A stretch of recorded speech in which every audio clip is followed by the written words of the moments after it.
Hello everyone, welcome to channel. আপনারা দেখছেন Informa বাপি। তো আজকে আমি চলে এসেছি 12 এপ্রিল 2025-এর লেটেস্ট কর্মসংস্থান পত্রিকা নিয়ে। তো চলো শুরু করা যাক। না কী আপডেট রয়েছে না, রেলে 1007 অ্যাপ্রেন্টিস ট্রেনিং দিয়ে রিক্রুটমেন্ট হবে। তো যারা রেলে অ্যাপ্রেন্টিস ট্রেনিং নিয়ে কাজ করতে চাও তারা এটা আবেদন করতে পারো। আর কি রয়েছে আপডেট না, কারো চাকরি যাবে না আশ্বস্ত করলেন মুখ্যমন্ত্রী। অর্থাৎ ইনি সুপ্রিম কোর্টের রায়ও মানেন না। অর্থাৎ যারা অযোগ্য, যাদের জন্য এই শিক্ষকদের এই অবস্থা আজকে, যারা যোগ্য শিক্ষক তাদের সকলকেই ইনি চাকরি দেবেন। অর্থাৎ ভরসা দিচ্ছেন যে তুমি দুর্নীতি করে পাও আর যাই করে টাকা দিয়ে চাকরি পাও, তোমার কিন্তু চাকরি যাবে না। এ হচ্ছে আমাদের পশ্চিমবঙ্গের ভবিষ্যৎ। আর কি বলবো, ডবল ডবল চাকরির লোভ দেখিয়ে ইনি তো থাক, আর নতুন করে কিছু না বলাই ভালো, নাহলে কেস খেয়ে যাব। ঠিক আছে, তা তো চলো শুরু করা যাক।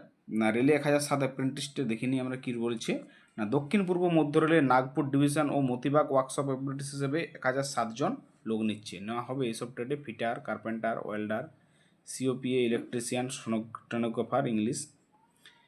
তো যারা মোটামুটি এইসব আইটিআইয়ের কোর্সগুলি করা আছে তারা তো আবেদন করতে পারো। আর কি রয়েছে না, স্টাফ সিলেকশন কমিশনের মাধ্যমে কেন্দ্রীয় সরকারের কবে কী কী চাকরি, না এটা একটা অর্থাৎ যেটা স্টাফ সিলেকশন কমিশনের যেটা ক্যালেন্ডার বলা হয়, সেই ক্যালেন্ডারটা এখানে পাবলিশ হয়েছে।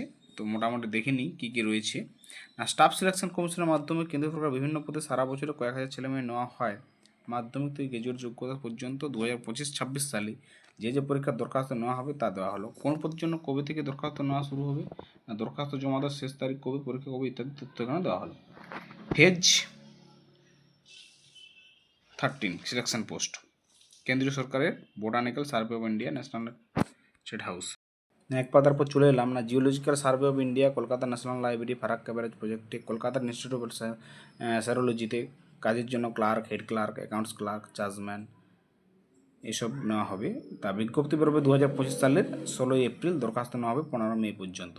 আর যেটা আমাদের জানি আমরা ক্ষয়ে যেটা দেখে দিয়েছে কম্বাইন্ড গ্র্যাজুয়েট লেভেল, অর্থাৎ সিজিএল, যেটা কেন্দ্রীয় সরকার, রেলওয়ে বোর্ড, স্বরাষ্ট্র মন্ত্রক, আর্মড ফোর্সেস হেডকোয়ার্টার, সিএসএস ইত্যাদি অফিসের auditor, junior accounts, tax assistant, এইসব পদে কয়েক হাজার ছেলেমেয়ে নেওয়া হবে। যে কোনো শাখার গ্র্যাজুয়েট ছেলেমেয়েরা আবেদন করতে পারেন। বয়স হতে হবে 27 কিংবা 30 বছরের মধ্যে।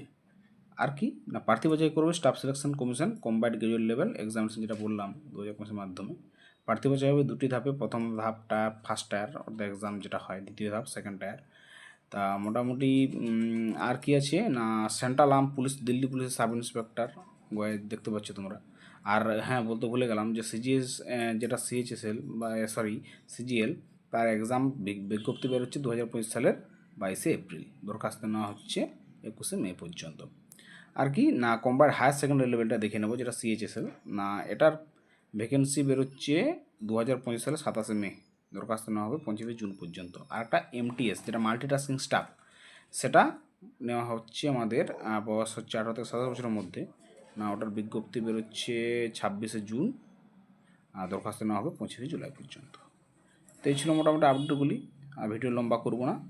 তোমরা আমরা যারা এসএসসি যেটা ম্যান ভ্যাকেন্সি যেগুলো বেরোয়, CHSL, CGL, MTS, Delhi police sub inspector, এগুলো মোটামুটি আলোচনা করলাম।